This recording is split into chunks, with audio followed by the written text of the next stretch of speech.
The country's just heading into decline. Where's the give back to the country?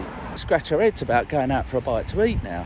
I just think they're absolutely incompetent. They haven't got a clue what they're doing. All they care about is getting back into power. They're just rubbish. They're just only going to go one way. I'm going to vote with my feet, basically.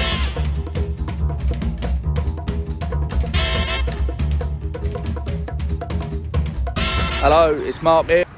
This is purely a practice video using the new gimbal.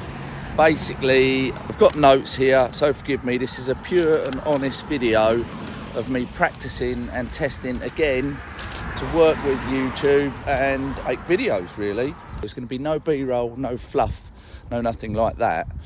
It's just me, unfortunately, talking into the camera. I've seen a lot of YouTubers making videos like this now, just uploading content of them talking about what's on their mind, talking about their gear, talking about their life using YouTube. It's sort of becoming a bit of a thing. I'm obviously interested in travel, hence Metro Mark's Travels. Got a few sort of political views and views about the UK.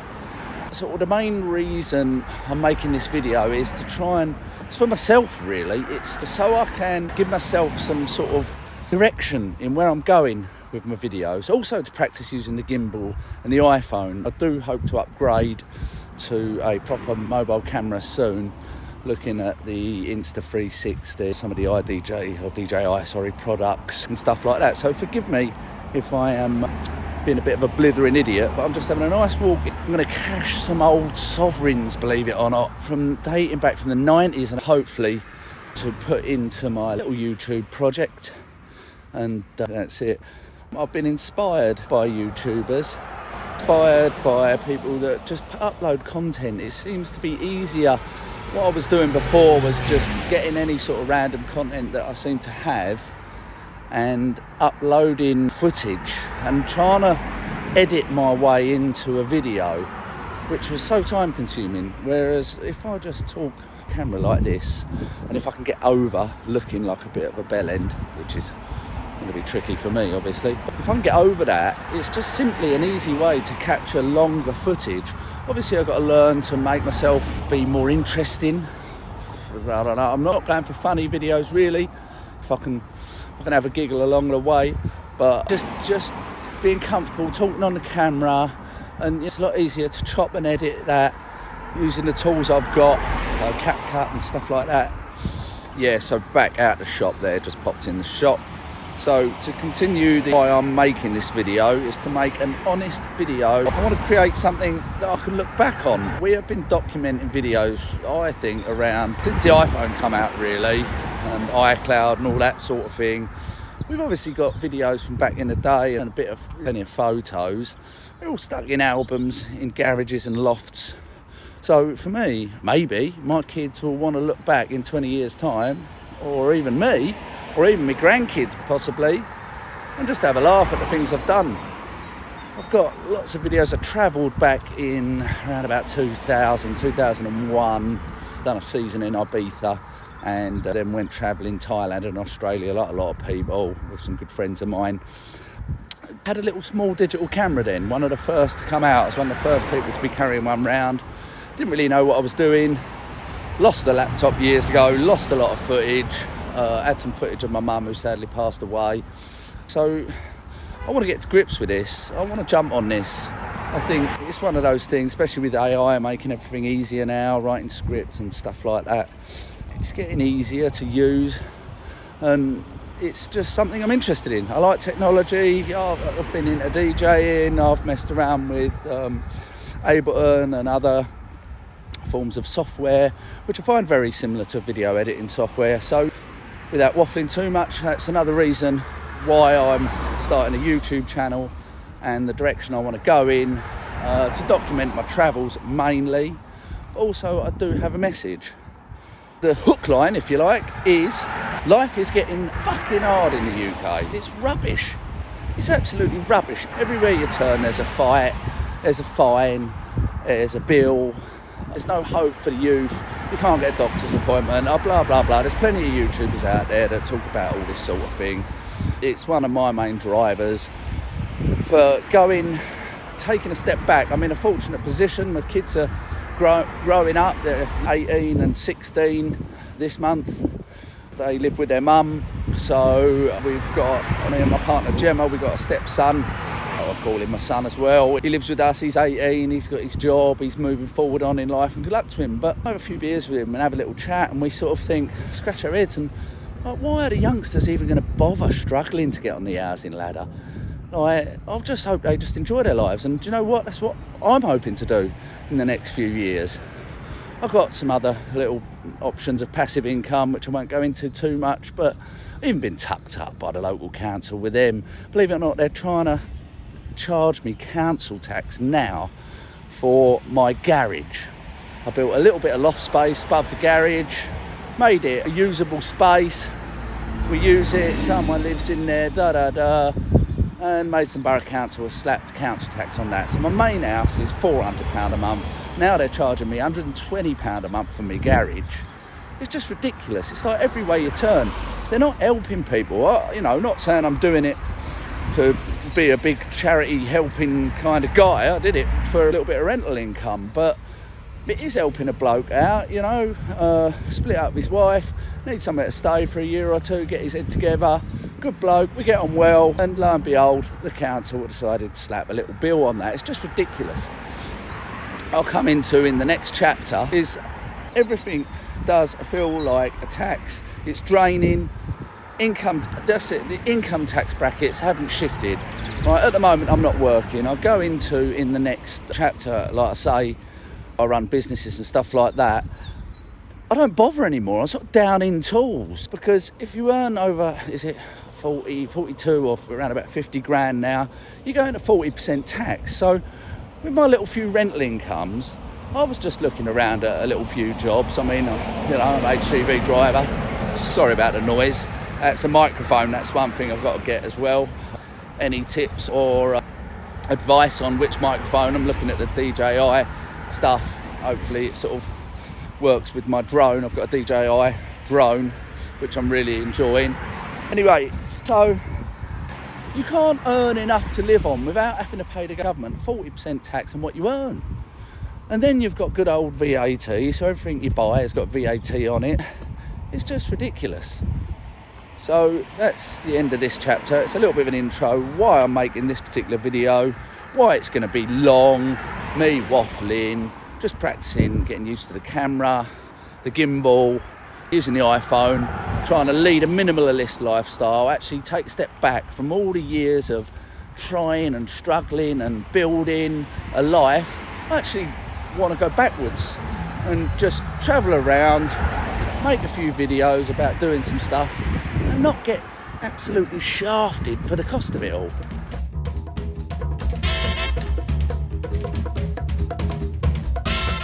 Which brings me on to chapter 2, because I'm now trying to make some sort of loose scriptage with bullet points to my videos. Still want to be a bit ad-lib on this one. Well, that's the idea of it. I'm just walking into town, just practicing talking, there's loads of ums and I will edit some of them out. But so I ran a haulage business for the last 15 years, started in about 2010. And now that was off the back end of another recession, a bad dark time there. My mum died, we lost another business there. So I started another one, and it was a haulage business. Now, if you know anything about haulage, you'll know how things have changed drastically over the years and how much harder that's got. But there was still hope. At the back end of the last recession, the financial crisis, whatever you want to call it, maybe I was a younger man, but there was hope then that we were going to creep out of this. Everyone thought that the economy was going to boost.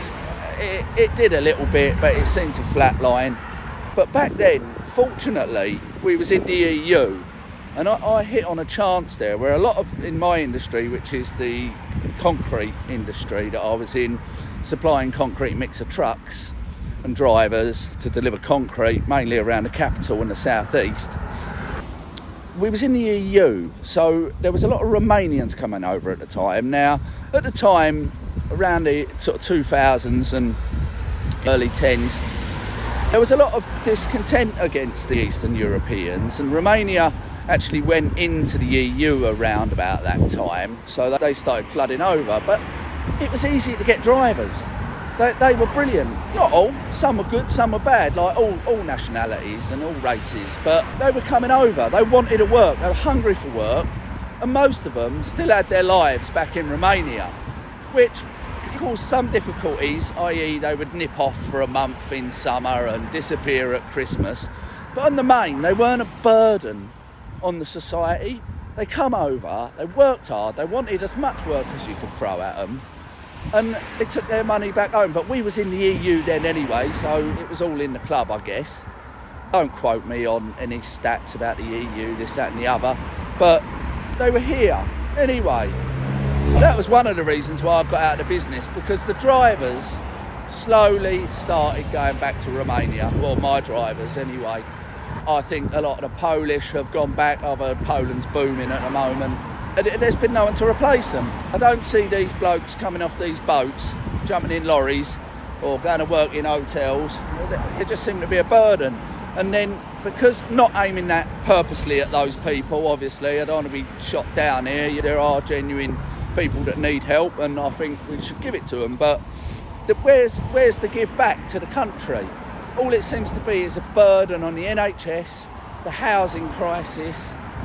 There's no workers. And then people that come from immigration from further afield, they obviously need to bring their families. So you've got people in schools fighting for school places. You've got obviously doctors' places. The roads are more crammed. Housing is a problem. And yet when I create a sort of solution, not saying I did it for that again, but build a little bit of accommodation, I get slaughtered by the council tax. They just ain't got a hang of it. I think there's a big statistic, although a lot of people think that there might be some sort of skullduggery with politicians that run businesses and stuff like that. I just think they're absolutely incompetent. They haven't got a clue what they're doing. All they care about is getting back into power, winning personality prize or whatever, and basically they're just rubbish. The country's just heading into decline, and it's been definitely flatlining up until COVID.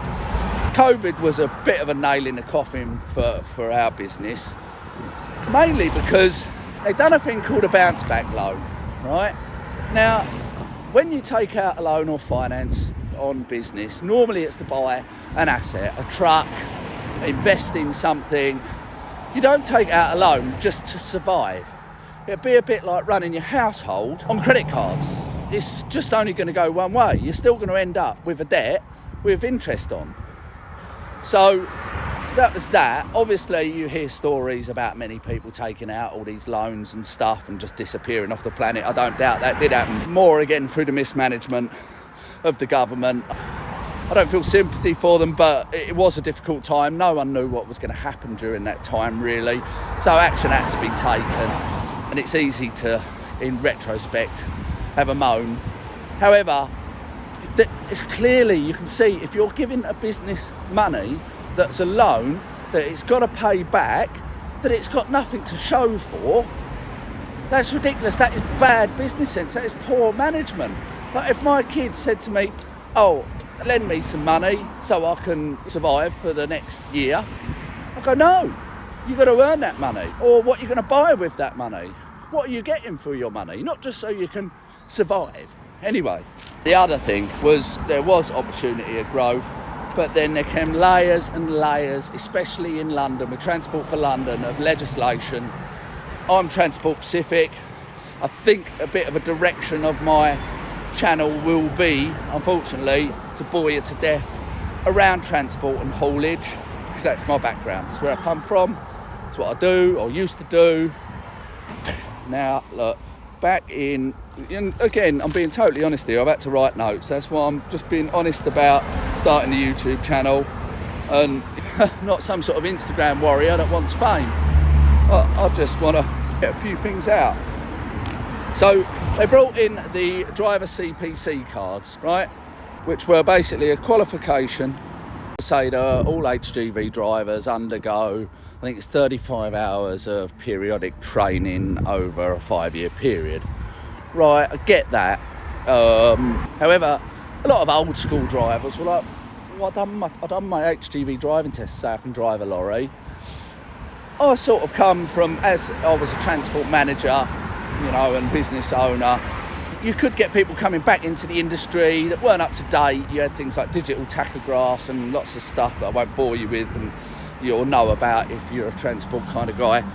So I thought it was a good thing, but the way it was implemented is just ridiculous.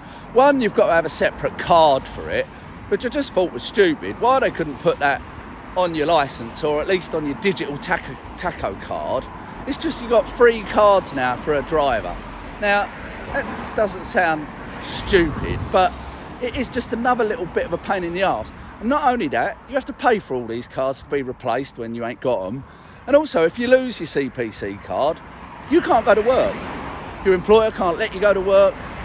It's just another bit of legislation to make life difficult, and ultimately, there's a charge for it. They love a charge. DVLA and the DVSA, don't get me started about them. I just find them really difficult to deal with. They are getting a little bit better. They are getting a little bit more online, and I think they've got to get speedier because ultimately they charge you. So if you're paying for services, it should be decent.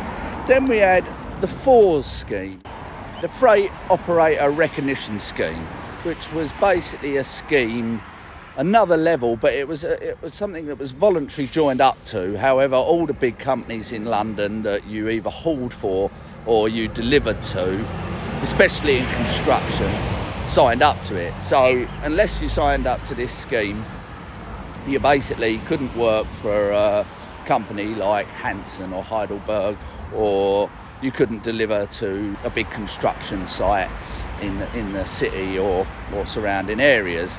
Now, I get that, but we as transport operators, we answer to the Traffic Commissioner. Now, the Traffic Commissioner, you have certain regulations that you have to adhere to and standards, etc., which I won't go into in this video because, again, if you're into transport, you'll know what I'm talking about, and if you don't, bore you to shit. But basically, they brought in this scheme to tighten up operators to make sure that they are operating, excuse me, just got to cross the road here, operating correctly. Well, they should have already been doing that anyway. However, when it started, it was a couple of £100, yeah, a charge to this FORS club. They come out and audit you, and you have certain extra levels of standards to adhere to. I thought it was an all right thing, to be fair. It did pick up your standards, and it meant that when the DVSA or the Traffic Commissioner wanted to come and have a look at your operation, your haulage company, you pretty much had the stuff there, because if you're up to FORS standard, although they discounted it and they wouldn't talk to each other really, you had everything in place. You was up to a certain standard. Now, this got harder and harder. The company started, they had levels, bronze, silver, gold. The company started insisting you had to be a silver level or a gold level, and it just got ridiculous. It just became like a voluntary thing to sign up to say that you're of a certain standard, but they made it like more or less impossible to get to this standard, especially if you was a smaller operator. We run about 20 trucks at one stage, so we had a bit of staff out to Promo Zoe and Katie, and we had a bit of a transport assistant at one point, so we could just about cope with it. But it was all cost, and it was all time consuming, when really we was up to a standard. We always had to be, because we didn't want to lose our operator's licence, and it was just another thing.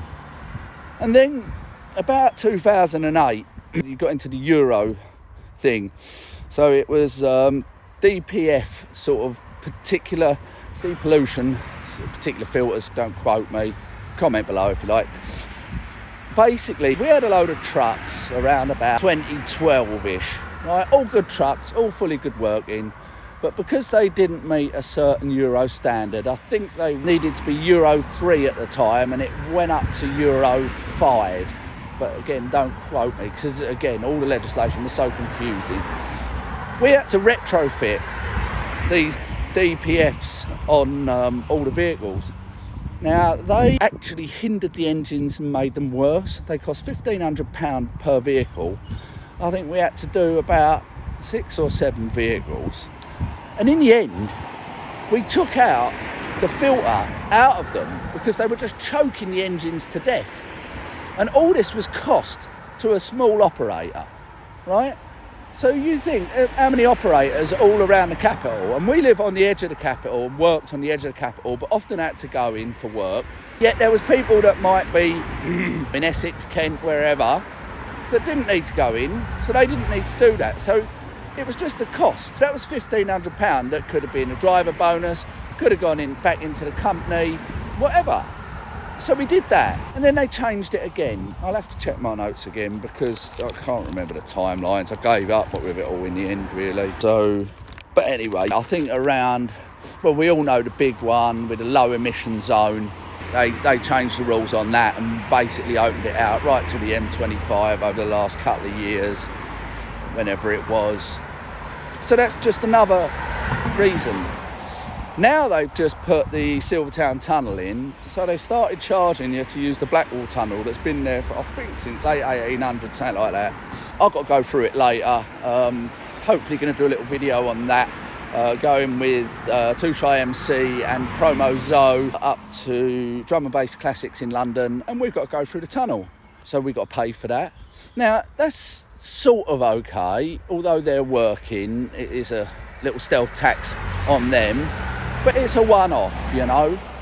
Imagine if you live in Woolwich or Charlton or somewhere and you go to work in Poplar. Right, so every day you've copped this little charge. I think for vans it's dearer. I'm not exactly sure what the charge is, they don't go up there so much these days. And it's just absolute rubbish. To build this new Silvertown Tunnel, I've heard a lot of YouTubers making videos about it. It's not really going to help at all. The traffic problem is the population. We live in a country that roads were built for horse and carts. We're not America, we're not Australia, we can't just build big roads there and everywhere. It's the population's expanding, but there's no alternative. You tell me how to get a load of concrete into London other than on the back of a truck, because I don't think you can put it on a bus. You tell me how to get Touché and Promo Zoe to their gig today, which I'm driving for them. They probably could get public transport. I think they come from Sittingbourne, so they'd probably have to get Sittingbourne up to wherever, some London, change somewhere else. They're going to cost them a fortune. So people are driving more and more and more. The government are fully aware of this.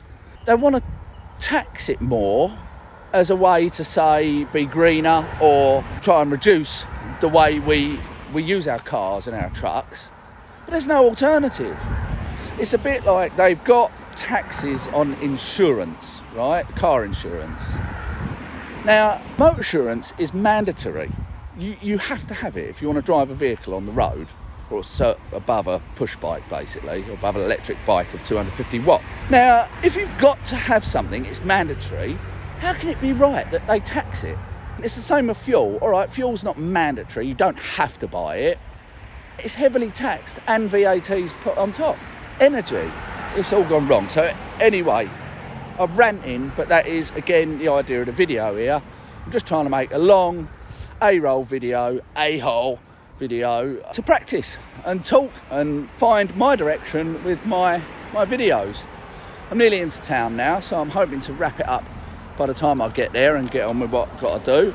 So, Claire, no, I thought it was Claire. So yeah, that's a bit about the background and why I got out of business. Not only that, I just don't think they help small businesses. We rented an acre a yard about. It was a dust bowl. It didn't have a toilet, it didn't have electricity really, it didn't have running water, it was just a dust bowl.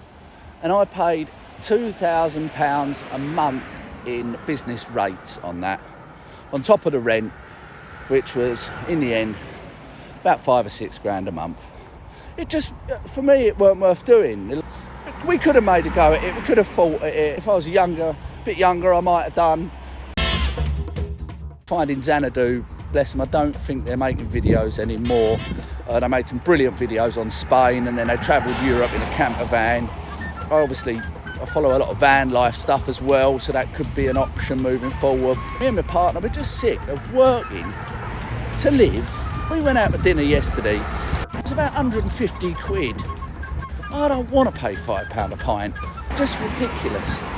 It's scratch our heads about going out for a bite to eat now. And it's just, I'm going to vote with my feet, basically. I'm not going to get too political about it, but yeah, it's just done.